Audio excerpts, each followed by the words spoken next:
समीर जी, अगली खबर की तरफ आपका ध्यान दिला रहा था मैं। अगली खबर जो है, क्योंकि इस पर कल होम मिनिस्टर ने एक पोस्ट किया है, तो और क्योंकि वो अब एक पोस्ट से सब समझ में नहीं आता कि कितनी बड़ी खबर है, लेकिन अगर गृहमंत्री अमित शाह अपने हैंडल से कोई खबर देते हैं तो मतलब वो बड़ी खबर होगी। उन्होंने ये लिखा कि हमारी सुरक्षा बलों ने, हमारी एजेंसियों ने पाकिस्तान की खुफिया एजेंसी आईएसआई से जुड़े एक बड़े आतंकी संगठन पर एक्शन किया। कितना बड़ा एक्शन है ये समझिए आप। भारतीय सुरक्षा एजेंसियों ने आईएसआई से जुड़े आतंकी संगठन शहजाद भट्टी नेटवर्क को ध्वस्त किया, यह होम मिनिस्टर ने बताया। 14 राज्यों में संयुक्त कार्रवाई हुई। 250 से ज्यादा लोग गिरफ्तार हुए हैं इसके अंदर, जो भारत के अलग अलग शहरों को निशाना बनाना चाहते थे। 12 अगस्त को राज्य पुलिस बलों के साथ रियल टाइम इंटेलिजेंस शेयरिंग में एक ही दिन में यह ऑपरेशन चलाया गया। गृह मंत्री अमित शाह ने एक्स पर पोस्ट करके इसकी डिटेल दी है कि आईएसआई से फंडिंग होने वाले इस समूह से जुड़े हुए भारत में सैकड़ों लोग पकड़े गए हैं। ये इनके पास से आईडीज मतलब बम बरामद हुए, पाकिस्तान ऑर्डिनेंस फैक्ट्री में बने हुए ग्रेनेड बरामद हुए, पिस्तौलें मिली, जिंदा कारतूस मिले, और तो और इन्होंने जासूसी करने के लिए हमारे सिक्योरिटी संस्थानों के ऊपर, हमारे धार्मिक स्थानों के बाहर सीसीटीवी कैमरे फिट कर दिए थे, जिसकी फीड ये पाकिस्तान भेजते थे। और ये सब आईएसआई से रिलेटेड है। शहजाद भट्टी गैंगस्टर हुआ करता था, अभी आईएसआई से मिलके टेरर नेटवर्क इसने भारत के अंदर पैदा कर लिया था। आप सोचिए कि इससे इतने लोग जुड़े हुए थे और एक दिन में संगठित कार्रवाई करके, रियल टाइम इंटेलिजेंस शेयरिंग करके इतने राज्यों की पुलिस ने और इतनी सारी एजेंसियों ने मिलकर 250 से ज्यादा लोगों को पकड़ा है। तो सर, कितनी बड़ी साजिश होगी ये।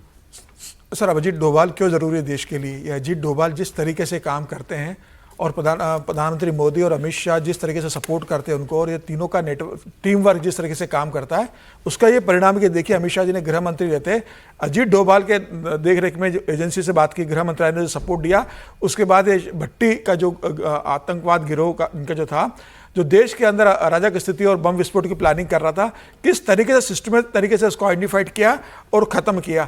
तमाम राज्यों की सरकारों के साथ जो कोऑर्डिनेशन किया, इसके अंदर जरूरी नहीं कि भारतीय जनता पार्टी की सरकार होगी, इसमें पंजाब की भी सरकार होगी, तमाम विपक्षी दलों की सरकार होगी, डिटेल है किस राज्य से बिल्कुल जिसके साथ क्या। लेकिन जिस तरीके से सरकार काम कर रही है, जिस तरीके से गृह मंत्रालय काम कर रहा है, और अजीत डोभाल जिस तरीके से इंटेलिजेंस के चीफ के साथ मीटिंग करते हैं, प्लान करते हैं, रात की 2:30-3 बजे तक बैठक करते हैं, अमित शाह सुबह 4 बजे बैठक लेते हैं, सुबह 3 बजे उनसे अपडेट लेते हैं पूरा क्या हो रहा है। 24 घंटे जिस तरीके से इसके अंदर ये लिस्ट आपकी स्क्रीन पे चल रही है, देखिए किस राज्य के कितने लोग पकड़े गए, वो इंटरेस्टिंग है डेटा। जी सर, तो ये बता रहा है कि मतलब अब गृह मंत्रालय किस तरीके से कर रहा है। तब इसी कारण आप देखिए 2014 के बाद एक भी बड़ा आतंकवादी हमला इस देश में नहीं हुआ है, जो पहले जगह जगह में जब बम विस्फोट सुनने को मिलते थे, 2014 के बाद हमें देखने को मिला। और वहां पर जम्मू कश्मीर में भी आर्टिकल 370 खत्म होने के बाद कोई ऐसी गतिविधि देखने को मिली। तो अजीत डोभाल, नरेंद्र मोदी और अमित शाह के, हाँ देखिए ना, पूरे भारत में कितने राज्यों से जुड़े हुए लोग हैं, सबसे ज्यादा लेकिन यूपी से, राजस्थान से, पंजाब से, हरियाणा से, उत्तर प्रदेश, दिल्ली से, यहां से सबसे ज्यादा लोग पकड़े गए। उत्तर प्रदेश, पंजाब, राजस्थान, दिल्ली, पंजाब, ये 4।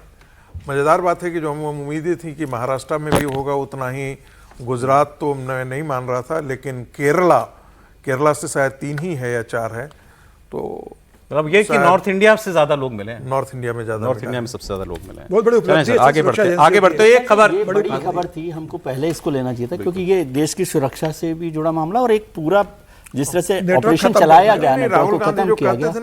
नरेंद्र मोदी और अमित शाह जी क्या करते हैं, यही करते हैं। जी बोलिए।